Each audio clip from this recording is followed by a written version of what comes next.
ಕಳ್ಳನಿಗೆ ಮಗನಿ. ಹೌದಪ್ಪ, ತೊಂದ್ರೆ ಇಲ್ಲ. ಅದನ್ನು ಹೇಳಿಕೊಳ್ಳುವ ನಾಚಿಕೆ ಆಗಬೇಕು. ನಮ್ಮಪ್ಪ ಕಳ್ಳ ಎನ್ನುವುದ್ರಲ್ಲಿ ನಮಗೆ ಹೆಮ್ಮೆ ಉಂಟು. ಯಾಕೆ? ಅಪ್ಪನ ಕಳ್ಳತನವನ್ನ ಪ್ರತಿಭಟಿಸೋದಕ್ಕೆ ಯಾರೂ ಬರಲಿಲ್ಲ. ಕಳ್ಳ ಅಂತ ಇಡೀ ಲೋಕಕ್ಕೆ ಗೊತ್ತುಂಟು. ಯಾರಾದ್ರೂ ಇದುವರೆಗೆ ಬಂದದ್ದುಂಟ? ನೀವು ಮಾತ್ರ ಬಂದದ್ದು. ನಿಮ್ಮಲ್ಲಿದ್ದವರೆಲ್ಲ ಕಳ್ಳರೇ ಅಲ್ವಾ? ಹೌದು. ಕಳ್ಳರ ಪಕ್ಷಕ್ಕೆ ನಿನ್ನ ಅಪ್ಪ ನಾಯಕ. ನಾವು ಕಳ್ಳನ ಪಕ್ಷ ಮಾಡ್ತೇವೆ, ನಾವು ಕಳ್ಳನ ಪಕ್ಷ ಕಟ್ತೇವೆ. ಕಳ್ಳನ ಪಕ್ಷದಲ್ಲಿ ಇದ್ದವನನ್ನ ನಿಮ್ಮ ಪಕ್ಷಕ್ಕೆ ಸೇರಿಸ್ಕೊಂಡಿಲ್ಲ. ನಿನಗೂ ಕಳ್ಳನೊಬ್ಬ ಬೇಕಿತ್ತು. ಹಾಗಲ್ಲ, ಕಳ್ಳರ ಪಕ್ಷದಲ್ಲಿ ಒಬ್ಬ ಒಳ್ಳೆಯವ ಇದ್ದಾನೆ. ನಿಮ್ಮ ಅಪ್ಪನನ್ನು ಒಳ್ಳೆಯದಕ್ಕೆ ಮಾಡಿದ ಒಳ್ಳೆಯವ ಮಾಡ್ಲಿಕ್ಕೆ ನೋಡಿದ್ದಾನೆ. ಈಗ ಆಗುದಿಲ್ಲ ಅಂತ ಗೊತ್ತಾಗಿ ನಮ್ಮ ಪಕ್ಷಕ್ಕೆ ಬಂದದ್ದು. ಕಳ್ಳರ ಪಕ್ಷದಲ್ಲಿ ಒಳ್ಳೆಯವ ಇದ್ದಂತ ಗೊತ್ತಾದದ್ದು ಯಾವಾಗ? ಅವ ನಮ್ಮ ಪಕ್ಷಕ್ಕೆ ಬಂದ ಮೇಲೆ. ಹೌದಾ? ಯಾಕೆ ಭಾರತೀಯರು ಗೊತ್ತಾಗುದಿಲ್ಲ? ಗೊತ್ತಾಗುದಿಲ್ಲ. ಯಾಕೆ ಗೊತ್ತಾಗುದಿಲ್ಲ? ಅವನು ನಿಮ್ಮ ಪಕ್ಷದಲ್ಲಿ ಇದ್ದಾನೆ. ಹೌದು, ನಮ್ಮ ಪಕ್ಷದಲ್ಲಿ ಇದ್ದಾನೆ. ನಿಮ್ಮ ಪಕ್ಷವನ್ನು ನೋಡಿ ಹೇಸಿ ಅವ ನಮ್ಮಲ್ಲಿ ಬಂದಿದ್ದಾನೆ. ಬರೀ 10 ತಿಂಗಳಲ್ಲಿ ಹೇಸಿ ಬಂದದ್ದ? 10 ತಿಂಗಳಲ್ಲಿ ಪ್ರಶ್ನೆ ಅಲ್ಲ, ಮತ್ತೆ ನಿಮ್ಮನ್ನ ಕಂಡು ಸಾಕಾಗಿ ನಿಮ್ಮನ್ನು ಎದುರಿಸುವ ಮತ್ತಾರು ಸಿಕ್ಕುವುದಿಲ್ಲ ಎನ್ನುವ ಕಾರಣಕ್ಕೆ ನಿಮ್ಮಲ್ಲಿದ್ದ. ಈಗಲೂ ಎದುರಿಸುವವರು ಯಾರಿಲ್ಲ. ಎದುರಿಸುವವರು ಸಿಕ್ಕಿದ್ದಾರೆ ಅನ್ನೋ ಕಾರಣಕ್ಕೆ ನಮ್ಮಲ್ಲಿ ಸಿಕ್ಕಿದ್ಯಾರಂತ ಬಂದದ್ದು. ಎದುರಿಸಿದ್ಯಾನಂತ ಇಲ್ವ ನೀನು? ಯಾಕೆ? ಯಾವ್ದಾದ್ರು ಎದುರಿಸಲಿಲ್ಲ ಅಂತ ಬೇಕಲ್ಲ. ಮಾಡುವಂತ ಪ್ರತಿ ವಿದ್ಯೆಯಲ್ಲಿ ಕೂಡ ನೀ ಸೋತ ವೈದ್ಯ. ನೀನ್ ಸೋಲಿಲ್ವಾ? ನಾ ಸೋಲಿಲ್ಲ ಅಂತಲ್ಲ. ನಾಗಪಾಶದಿಂದ ನಿನ್ನ ನಾನು ಕಟ್ಟಲಿಲ್ವಾ? ನಾಗಪಾಶದಿಂದ ಬ್ರಹ್ಮಾಸ್ತ್ರ ಪ್ರಯೋಗ ಮಾಡ್ಲಿಲ್ವಾ? ನೀ ಕಟ್ಟಿದ್ದೆ ನಾಗಪಾಶದಿಂದ. ಕಟ್ಟಲಿಲ್ವಾ? ನಾಗಪಾಶದಿಂದ ಕಟ್ಟಿದಾಗ ಏನಾಯ್ತು? ಕಟ್ಟಲಿಲ್ವಾ? ನಾನು ಹೇಳು. ಕಟ್ಟಿದೀಯಾ? ಏನಾಯ್ತು? ಕಟ್ಟಿದಾಗ ನಿಮ್ಮವರು ನಮ್ಮನ್ನ ಬಿಡಿಸಿಕೊಂಡು ಹೋಗ್ಲಿ ಬರ್ಲಿಲ್ವಾ? ಯಾರು? ಗರುಡ ಬರ್ಲಿಲ್ವಾ? ಗರುಡ ನಮ್ಮವ. ಸರಿ ಬಿಡು. ಯಾಕೆ? ಯಾಕೆ ಹೇಳು? ಕಾರಣ ಉಂಟು ಹೇಳುವ. ಎಲ್ಲ ದೇವತೆಗಳನ್ನು ನೀ ಅಡಿಯಾರಾಗಿಟ್ಟುಕೊಂಡವ. ಹೌದು. ಅದಕ್ಕಾಗಿ ಗರುಡವನ್ನು ನಮ್ಮನ್ನು ಬಿಡಿಸಿದ. ಎಲ್ಲ ದೇವತೆಗಳನ್ನು ಅಡಿಯಾಗಿ ಇಟ್ಟುಕೊಂಡವನು ಅಲ್ವಾ? ಹೌದು. ದೇವತೆಗಳಲ್ಲಿ ಗರುಡ ಯಾರು? ಗರುಡ ದೇವತೆಗಳಲ್ಲಿ ಒಬ್ಬ ಅಂತ ಅಲ್ಲ, ದೇವತೆಗಳನ್ನೆಲ್ಲ ಅಡಿಯಾಗಿಟ್ಟಿಕೊಂಡ ಮೇಲೆ ನಿಮ್ಮಲ್ಲಿ ಇರುವ ಗರುಡ ನಮ್ಮಲ್ಲಿ ಇರುವ ಗರುಡ ಓರ್ವ ಅಂತ ನೀ ಹೇಗೆ ಹೇಳ್ತೀಯ? ಎಲ್ಲಿಂದ ಬಂದ? ದೇವತೆಗಳ ಪರವಾಗಿ ನೀ ಇದ್ದದ್ದೇ ಹೌದಾದ್ರೆ ದೇವತೆಗಳಲ್ಲೇ ಗರುಡ ಒಬ್ಬ ಅಂತ ನೀ ಹೇಳ್ತೀಯಾ? ಹಾಗಂತಲ್ಲ. 33 ಕೋಟಿ ದೇವತೆಗಳಲ್ಲಿ ಗರುಡ ಒಬ್ಬನ ಅವಲ್ಲ. ಮತ್ತೆ ಹೇಗೆ ಹೇಳ್ತೀನಿ? ಆದರೆ ನಮ್ಮ ಪಕ್ಷ ಅಂತ ಹೇಗೆ ಹೇಳ್ತೀಯ? ಪಕ್ಷ ಅಂತ ಹೇಳ್ತಲ್ಲ, ಮತ್ತೆ ನಮ್ಮಲ್ಲಿ ಇದ್ದದ್ದು ನಮ್ಮ ಅಂತ ಹೇಗೆ ಹೇಳ್ತೀಯ? ಮತ್ತೆ ನಮ್ಮಲ್ಲಿ ಬರ್ಬೇಕಂತಾದ್ರೆ ಬೇರೆ ಎಲ್ಲಿಂದ ಬರ್ತಾರೆ? ಅಯ್ಯೋ ಪುಣ್ಯಾತ್ಮ, ಅದೇ ಹೇಳು. ನಿಮಗಿಲ್ಲಿ ಯಾರ ಸಹಾಯವಿಲ್ಲ. ನೀವೊಂದು ಇಲ್ಲೇನಾದ್ರೂ ಮಾಡ್ಬೇಕೆನ್ನುವ ಕಾರಣಕ್ಕಾಗಿ ಇಲ್ಲಿಂದ ಬಂದದ್ದಲ್ಲ, ಅಲ್ಲಿಂದ ಬಂದದ್ದು. ಎಲ್ಲಿಂದಲೇ ಬರಲಿ, ಇಲ್ಲಿ ನಮ್ಮನ್ನ ಬಿಡಿಸಿದ್ದಾನೆ. ಇಲ್ಲಿ ಬಿಡಿಸ್ತಿಲ್ಲ ಅಂತ ಒಂದು ಆಕ್ಷೇಪ ಅಲ್ಲ, ಇಲ್ಲಿಂದ ಬಂದದ್ದು ಹೇಳ್ಬೇಡ. ಆಯ್ತು, ಬಿಡಿಸಿದಾಗ ಸುಳ್ಳು ಹೇಳ್ಬೇಡ. ನಮ್ಮ ಪಕ್ಷದಲ್ಲಿ ಮನೆ ಹಾಳು ಮಾಡುವ ಒಬ್ಬನೇ, ವಿಭೀಷಣ ಒಬ್ಬನೇ. ಹಾಗೆ ಇಲ್ಲ. ಮತ್ತೆಂತದ್ದು? ಈಗಾಗಲೇ ಯಾಗಕ್ಕೆ ಕುಳಿತೆ, ಹೌದು, ದೀಕ್ಷಾಬದ್ಧನಾಗಿ ಕುಳಿತೆ, ಯಾಗವನ್ನು ಧ್ವಂಸ ಮಾಡಿದ್ದೇವೆ. ದೀಕ್ಷಾಬದ್ಧನಾದಂತ ನಿನ್ನನ್ನು ತುಳಿದೆಬ್ಬಿಸಿದ್ದೇವೆ. ಯಾಗ ಹಾಳಾಗಿ ಆಯ್ತು. ನಿಮ್ಮ ಬಾಯಿ ಮಾತೇನು? ಯಾಗ ಸಂರಕ್ಷಣೆ. ವಿಶ್ವಾಮಿತ್ರರೊಂದಿಗೆ ಹೋದ ನೀವು ಯಾಗ ಸಂರಕ್ಷಣೆ. ಹೌದು, ಯಾಗ ಸಂರಕ್ಷಣೆ ಮಾಡ್ತಾರೆ ಅಂತ ಹೇಳುವವರು ಯಾಗ ಹಾಳು ಮಾಡಿದ್ರಲ್ಲ. ಈಗ ಒಳ್ಳೆ ಯಾಗಕ್ಕೆ ನಮ್ದು ಕೈ ಸಾಥ್ ಉಂಟು. ನಮ್ಮ ಇದು ಯಾವ ಯಾಗ? ಕೆಟ್ಟ ಯಾಗ. ಅದು ಹೇಗೆ ಹೇಳ್ತೀನಿ? ಯಾಕೆ ಕೇಳಿದ್ರೆ ಕೆಟ್ಟ ಯಾಗ ಯಾಕೆ? ನಿನ್ನ ಒಳಿತಿಗಾಗಿ ಲೋಕವನ್ನೇ ಹಾಳು ಮಾಡುವ ಹೊರಟವ ನೀನು. ಈ ಯಾಗ ಮಾಡು ಅಂತ ನನಗೆ ಹೇಳಿದ್ದೇನೆ. ಯಾರು ಈ ಮಾಡು ಅಂತ ಹೇಳಿದ್ದೇನೆ? ಯಾರು ಹೇಳಿದ್ದು? ಯಾರ ಪ್ರೇರಣೆ ಮೇರೆಗೆ ಯಾಗ ಮಾಡ್ತಾ ಇದ್ದೇನೆ? ಯಾಗ ಮಾಡು ಎನ್ನುವಾಗ ಬ್ರಹ್ಮದೇವರೇ ಹೇಳ್ತಾರೆ. ಬ್ರಹ್ಮದೇವನ ವರ ಇದ್ದ ನನಗೆ. ಹಾಗಾದ್ರೆ ಬ್ರಹ್ಮದೇವ ಸೂಚನೆ ನನ್ನ ಯಾಗ ಅಂತಂದ್ರೆ ಹಾಳು ಅಂತ ನೀ ಹೇಗೆ? ವರ ಕೊಟ್ಟದ್ದು ಹೇಗೆ? ಯಾಗ ಮಾಡುವಂತಲ್ಲ, ಯಾಗವನ್ನ ಮಾಡುವ ತನ್ನ ಮೂಲಕವಾಗಿ ಎದ್ದದ್ದೇ ಹೌದಂತ, ಅದು ನಿನ್ನ ಪಾಲಿಗೆ ಮರಣ ಅಂತ. ಅಲ್ಲ, ಯಾಗ ಮಾಡು ಅಂತ ಹೇಳಿದ್ರೆ ಮತ್ತೆ ಮಧ್ಯದಲ್ಲಿ ಹೇಳುದು ಅರ್ಥ ಇರ್ತದೆ. ಯಾಗ ಮಾಡದೆ ಮಧ್ಯೆ ಹೇಳಿಕರ್ತದೆ. ಹಾಗಲ್ಲ, ಮತ್ತೆ ಯಾಗ ಮಾಡುವುದು ಎಂತ? ಯಾಗಕ್ಕೆ ನೀ ಕುಳಿತಾಗ ಮಧ್ಯದಲ್ಲಿ ಹೇಳಬಾರ್ದು ಅಂತ ಹೇಳಿದೆ. ಎದ್ದರೆ ನಿನಗೆ ಮರಣ ನೋಡುವ ಆಮೇಲೆ ಅದು ಮರಣ ನೋಡ್ತೇನೆ ನಾನು. ಎದ್ದ ತಕ್ಷಣ ನನಗೆ ಮರಣ ಆಗ್ಲಿಲ್ಲ, ಎದ್ದ ತಕ್ಷಣ ನಾನು ಸಾಯ್ಲಿಲ್ಲ. ಯಾಗ ಹಾಳು ಮಾಡಿದ್ದೇನೆ, ಯಾಗ ಹಾಳಾಗಿ ಆಯ್ತು. ಮುಂದೆ ಮಾಡುದು? ಯಾಗ ಹಾಳಾದಾಗ ಬರೀ ಕೈಲಿ ಬರಲಿಲ್ಲ.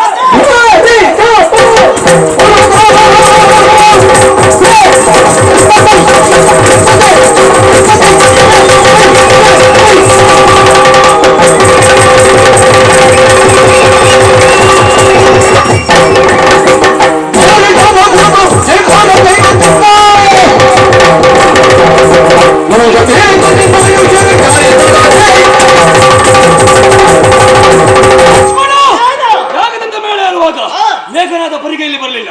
ಚಾಪವನ್ನ ಕೈಗೆತ್ತಿಕೊಂಡು ಬಂದಿದ್ದಾನೆ. ಹಿಡಿದ ಚಾಪದಿಂದ ಒಮ್ಮೆ ಪ್ರಯೋಗಿಸಿದ್ರೆ ಸಾಕು, ನಿನ್ನ ಕೊರಳು ಧರೆಗೆ ಬೀಳ್ತದೆ. ನನ್ನ ಕೊರಳು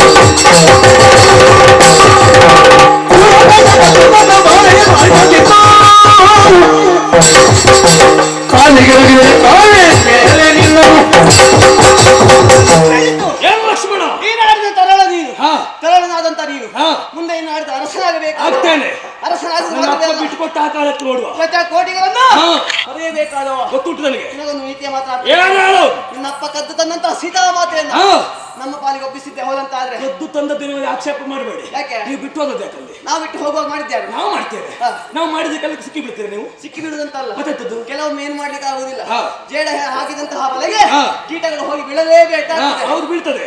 ಹಾಗಾದ್ರೆ ನಾವು ಬಲೆ ಹೆಣದ ಜೇಡಲ್ಲಿ ಕೀಟ ಅಂತ ಒಪ್ಕೊಂಡ್ಯಾ? ಅಡ್ಡಿಲ್ಲ, ಆ ಜೇಡನ ಬಲೆಯಿಂದ ಎದ್ದು ಬಂದವರು ನಾವಿದ್ದೇವೆ. ನೋಡಪ್ಪ, ನಾವು ನಮ್ಮ ಮಾಯೆಯನ್ನು ಪ್ರಕಟ ಮಾಡಿದ್ದೇವೆ.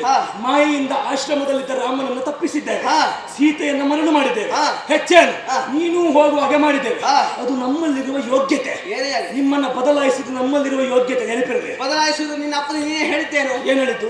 ಆ ಸೀತಾಮಾತೆಯನ್ನು ಕರೆತಂದಾಗ ನೀ ಆಡಿದ್ದೀಯ ಅಂತೆ. ಏನ್ ಹೇಳು? ಕದ್ದು ತಂದದ್ದು ರಾಜನೀತಿಗೆ ಅವಮಾನ. ಕದ್ದು ತಂದದ್ದು ರಾಜಸತ್ಯ ಅವಮಾನ ಅಲ್ವಾ? ಅದರ ಅರ್ಥ ನೀವಿಷ್ಟೆಲ್ಲ ಮಾಡುದು ಬೇಡ ಇತ್ತು. ರಾಮ ಲಕ್ಷ್ಮಣರು ಇದ್ದಾಗ ಒದ್ದು ತರಬೇಕಿತ್ತು ಅಂತ ಹೇಳಿದ್ರು. ತಂದ ತಪ್ಪು ಅಂತ ಹೇಳಿದಲ್ಲ, ತಂದ ರೀತಿ ತಪ್ಪು ಅಂತ ಹೇಳಿದ್ದು. ಬಾಲ ತಿಳಿಬೇಕಾದ ಬಾಲ ಅಂತ ಹೇಳಿದ್ ನೀನು ಮುದುಕನ ಆಗಲ್ಲ. ನಿನ್ನ ಅಪ್ಪನಿಗೆ ನೀವಾಗ ಅಲ್ವಾ? ಅಧಿಕ ಪ್ರಸಂಗಿ. ನಿನಗಿಂತ ವರ್ಷ ನನಗೆ ಗೊತ್ತಿಲ್ಲ. ನನಗೆ ಬಾಲ ಅಂತ ಒಮ್ಮೆ ಯೋಚನೆ ಮಾಡು. ನಿನ್ನ ಅಪ್ಪ ಯಾಕೆ ನಾನು ಇರುವಾಗ ಬಂದಿಲ್ಲ? ಅಪ್ಪ ಸ್ವಲ್ಪ ಯೋಚನೆ ಮಾಡಿದ್ದಾನಲ್ಲಿ. ನಾನು ಇರುವಾಗ ಬಂದದ್ದೇ ಹೋದಂತಾದ್ರೆ ಹಿಂತಿರುಗಿ ಮತ್ತೆ ಲಂಕೆಯ ಮುಖ ನೋಡ್ಲಿಕ್ಕೆ ಅವನಿಗೆ ಆಗುದಿಲ್ಲ. ನೀ ತಿಳ್ಕೊಂಡು ನೀ ಹೆಡ್ಡ. ಯಾಕೆ ನಮ್ಮಪ್ಪ ನಿಮ್ಮಿಬ್ಬರನ್ನು ಬದಲಾಯಿಸಿದ್ರಲ್ಲಿಂದ? ನೀವು ಪರಿತಪಿಸಬೇಕು, ನೀವು ಹುಡುಕಬೇಕು, ನೀವು ಹುಡುಕಿ ಹುಡುಕಿ ಸಾಯ್ಬೇಕು, ನೀವು ಕಷ್ಟಪಡಬೇಕೆನ್ನುವ ಕಾರಣಕ್ಕಾಗಿ ನಿಮಗೆ ಗೊತ್ತಾಗದೇ ಇದ್ದಾಗೆ ಅಪಹರಣ ಮಾಡಿದ್ರು. ನಿನ್ನ ಅಪ್ಪ ಕದ್ದು ತಂದು ಒಳ್ಳೆದಾಯ್ತು. ಯಾಕೆ? ರಾಮನ ಆಯನವನ್ನ ಎಲ್ಲರೂ ತಿಳಿಬೇಕೆನ್ನುವಂತ ಕಾರಣಕ್ಕಾಗಿ ಅರಸುತ್ತ ನಾವು ಬಂದವರು. ನೀವು ಹೇಗೆ ಈಗ ಒಬ್ಬರಿಗೆ ದಾರಿ ತೋರಿಸುವ ಯಾರಾಗಿದ್ದಾರೆ? ಯಾರು? ದಾರಿಯನ್ನು ತೋರಿಸುವ ಯಾರು? ಯಾರು ಅಂತ ಹೇಳು. ದಾರಿ ತೋರಿಸುವುದಲ್ಲ, ದಾರಿಯನ್ನು ಮಾಡಿ ದಾರಿಯನ್ನು ತೋರಿಸುವ ಯಾರು? ಯಾರು? ಗುರಿಯನ್ನು ಮುಟ್ಟಿಸುವ ಯಾರು? ಗುರು. ಒಬ್ಬ ಅವಕಾಶ ಮಾಡಿಕೊಳ್ಳುವ ಗುರು. ನೀನೇ ಯೋಚನೆ ಮಾಡು. ನಿಮ್ಮ ಅಯ್ಯನ ಲಂಕೆವರೆಗೆ ಬರುವುದಕ್ಕೆ ನಮ್ಮ ಅಪ್ಪ ಅವಕಾಶ ಮಾಡಿ ಕೊಟ್ಟಿದ್ದಾನಂತಂದ್ರೆ ಈ ಗುರುವಿನ ಮೇಲೆ ಕೈ ಮಾಡಿದಾಗಾಯ್ತಲ್ಲ ಪಾಪಿ. ನಿನ್ನ ಅಪ್ಪ ಯಾವುದನ್ನಾದ್ರೂ ಸ್ವೀಕರಿಸುವಂತಹ ಗುಣ ಅವನಿಗೆ ಉಂಟು? ಯಾವ್ದುಂಟು? ಯಾವ್ದು ಬಿಟ್ಟದ್ದು? ವಿಭೀಷಣ ಹೇಳಿದ ಸ್ವೀಕರಿಸಿದ್ದಾನೆ. ಅವ ಹೇಳಿದ್ ಕೇಳಬೇಕಂತ ಉಂಟಾ? ಬೇಡ, ನೀ ಅಣ್ಣ ಹೇಳಿದ್ ಕೇಳಿದ್ದೆ. ಅಣ್ಣ ಹೇಳಿದ್ ಕೇಳಿ. ನೀ ಅಣ್ಣ ಹೇಳಿದ್ ಕೇಳಿದ್ದೆ. ಯಾವ್ದು ಕೇಳಿದ್ದೆ? ಅಣ್ಣ ಹಾಗಾದ್ರೆ ಪಂಚವಟಿಲಿ ನಿನಗೆ ಏನ್ ಹೇಳಿ ಹೋದ? ಸೀತಾಮಾತೆಯನ್ನು ರಕ್ಷಣೆಯಲ್ಲಿ ಹೇಳ್ತಾರೆ. ಸೀತಾಮಾತೆಯ ರಕ್ಷಣೆಯನ್ನ ಮಾಡಿಕೋ. ಏನೋ ಹಾಗೆ ಮಾಡಿದ್ಯಾ? ಮಾಡಿದ್ದೇನಲ್ಲ. ಮಾಡಿದ್ಯಾ? ನಾ ಬರುವ ಮುಂಚಿತವಾಗಿ ಸೀತಾಮಾತೆಯ ಮಾತೆಗೋಸ್ಕರವಾಗಿ ನನ್ನ ರೇಖೆಯನ್ನು ಎಳೆದು ಬಂದಿದ್ದೇನೆ. ನೀನು ರೇಖೆ ಎಳೆದಿದೆ ಅಂತ ಹೇಳಿದಲ್ಲ. ರೇಖೆ ಎಳೆದಾಗ ಸೀತೆ ಸಂರಕ್ಷಣೆ ಆಯ್ತಾ? ಸೀತಾಮಾತೆಗೆ ಮಾತನ್ನು ಹೇಳಿದ್ದೇನೆ. ಯಾವ ಕಾರಣಕ್ಕೂ ಗೆರೆಯನ್ನು ದಾಟಿ ಹೊರಗೆ ಹೋಗಬೇಡಿ ಎನ್ನುವ ಹಾಗೆ. ಅದರ ಒಳಗಿರುವಷ್ಟರವರೆಗೂ ಸೀತಾಮಾತೆ ರಕ್ಷಣೆಯಲ್ಲೇ ಇದ್ದವರು. ಹಾಗಾದ್ರೆ ನಿನ್ನ ಅಣ್ಣ ಹೇಳಿದ್ದು ಒಳಗಿರುವಾಗ ಮಾತ್ರ ರಕ್ಷಣೆ ಮಾಡುವಂತ ಹೇಳಿದ್ರೆ ನಾ ಬರುವಲ್ಲಿವರೆಗೆ ರಕ್ಷಣೆ ಮಾಡುವಂತ ಹೇಳಿದ್ದ. ಸೀತಾಮಾತೆಯ ಮಾತು ನನಗೆ ಅನಿವಾರ್ಯವಾದ ಕಾರಣ ಅಣ್ಣನ ಅರಸಬೇಕಾದದ್ದು ನನ್ನ ಹೊಣೆ. ಈಗ ಮೊದಲು ಮಾತಾಡಿದ್ದೇನೆ ಸೀತೆಯ ಅಣ್ಣನ ಮಾತಾಡಿ ಕರೆಸಿದ್ದೇನೆ. ನಾವು ಇಬ್ಬರ ಮಾತನ್ನು ಸರಿಯಾಗಿ ಹೊಂದಿಕೊಳ್ಳುವನಾಯ್ತೆ. ಇಬ್ಬರು ಮಾತು ಸರಿಯಾಗಿ ಹೊಂದಿಕೊಳ್ಳುವುದು ನೀವು ಒಂದು ಕೆಲಸ ಮಾಡ್ಬೇಕಿತ್ತು. ಅಣ್ಣ ಹೇಳಿದ ಸಂರಕ್ಷಣೆ ಮಾಡುವ ಎನ್ನುವಾಗ, ಸೀತೆ ಹೇಳಿದ್ದು ಹೋಗು ಎನ್ನುವಾಗ, ನೀ ಆಶ್ರಮದಿಂದ ಸ್ವಲ್ಪ ಹೋಗಿ ಒಂದು ಮರದ ಅಡ್ಡ ನಿಂತ್ಕೊಂಡು ನೋಡ್ಬೇಕಿತ್ತು. ಅದನ್ನ ಯಾಕೆ ಮಾಡಿ? ಸೀತಾಮಾತೆಯ ಮಾತಿಗೆ ಅಪಮಾನ ಮಾಡಿದಾಗ ನಿಮ್ಮ ಅಣ್ಣನಿಗೆ ಅವಮಾನ ಆಗ್ಬಿಟ್ಟಿಲ್ಲ. ಅಣ್ಣನಿಗೆ ಅವಮಾನ ಮಾಡಲಿಲ್ಲ. ರಕ್ಷಣೆಗಾಗಿ ರೇಖೆ ಎಳೆದಿದ್ದೇನಲ್ಲ. ನಿನ್ನ ರೇಖೆಯಲ್ಲಿ ರಕ್ಷಣೆ ಆಯ್ತು. ನಿನ್ನ ರೇಖೆಯಲ್ಲಿ ರಕ್ಷಣೆ ಆದದ್ದು ಹೌದು ಅಂತಂದ್ರೆ ನನ್ನದು ಆಕ್ಷೇಪವೂ ಇಲ್ಲ. ಅಣ್ಣ ಹೇಳಿದ್ದು ನೀ ಮಾಡಿದ್ದೆ, ರಕ್ಷಣೆ ಆಯ್ತಾ? ನಿನ್ನ ಅಪ್ಪ ನಾ ಅಲ್ಲಿವರೆಗಾಗಿ ಬಂದವ ರೇಖೆಯನ್ನು ಪ್ರವೇಶ ಮಾಡ್ಲಿಕ್ಕೆ ಆಗಿದೆ, ರೇಖೆಯಿಂದ ಹೊರಗೆ ಬರುವ ಹಾಗೆ ಮಾಡಿ. ನಿನ್ನ ಅಪ್ಪನಿಗೆ ಬೇರೆ ಎಲ್ಲ ವೇಷ ಮಾಡ್ಲಿಕ್ಕೆ ಆಗುದಿಲ್ಲ. ನಮ್ಮೂರು ವೇಷ ಆಗ್ಬೇಕು ಅವನಿಗೆ. ಯಾವ ವೇಷ? ಮುನಿಯ ವೇಷ. ನೀನು ಮುನಿಯ? ನಾನು ಮುನಿ ಅಂತಲ್ಲ, ನಮ್ಮೂರು ಅಂತ ಹೇಳಿ ಕಾರಣ. ನೀ ಮುನಿ ಪಕ್ಷದವರ? ನಾನು ಮುನಿ ಪಕ್ಷ ಅಂತ ಹೇಳಿದ್ದೆ. ನಾನೊಬ್ಬ ಅಲ್ಲ. ನೀನ್ ಯಾರು? ಆದ್ರೆ ಮುನಿ ಎನ್ನುವಾಗ ಹೇಳೋದಕ್ಕೆ ಕಾರಣ ಏನು? ನಾನು ಕ್ಷತ್ರಿಯ. ಮುನಿ ಎನ್ನುವಾಗ ಹೇಳೋದಕ್ಕೆ ಕಾರಣ ಏನು? ನೀವು ರಾಕ್ಷಸರು, ನಿಮ್ಮಲ್ಲಿ ಮುನಿಗಳಿಗೆ ಬೆಂಬಲ ಕೊಡುವುದಿಲ್ಲ. ಮುನಿಗಳಿಗೆ ಮಾಡುವಂತ ನೀವು ಹಾಳು ಮಾಡು. ಯಾರು ಹೇಳಿದ್ದು? ನಾವೇ ಹೇಳಿ. ನಾನೇ ಹೇಳಿ. ಈ ಶುಕ್ರಾಚಾರ್ಯರು ಯಾರು? ಶುಕ್ರಾಚಾರ್ಯರು ಯಾರು? ಶುಕ್ರಾಚಾರ್ಯ ಶಿಷ್ಯರಲ್ಲ ಯಾರು? ಯಾರು? ದಾನವರು. ಶುಕ್ರಾಚಾರ್ಯ ದಾನವರು. ಅವರು ದಾನವರು ಅಂತಲ್ಲ, ಅವ್ರು ಶಿಷ್ಯರಲ್ಲ ದಾನವರು. ಈಗ ನೀವು ಅವರನ್ನ ಈಗ ನಮ್ಮಲ್ಲಿ ಯಾಗ ಆಗ್ತಾ ಇಲ್ವ? ಲಂಕೆಯಲ್ಲಿ ಯಾಗ ಆಗ್ತಾ ಇಲ್ವ? ನೀವು ಯಾಗ ಮಾಡೋದು ಯಾವ್ದಕ್ಕಾಗಿ? ಅದು ಬೇಡ, ಅದು ಬೇಕು. ಯಾಕೆ ನಮ್ಮ ಉದ್ದೇಶಕ್ಕಾಗಿ ಅಲ್ಲ, ಅದಲ್ಲ.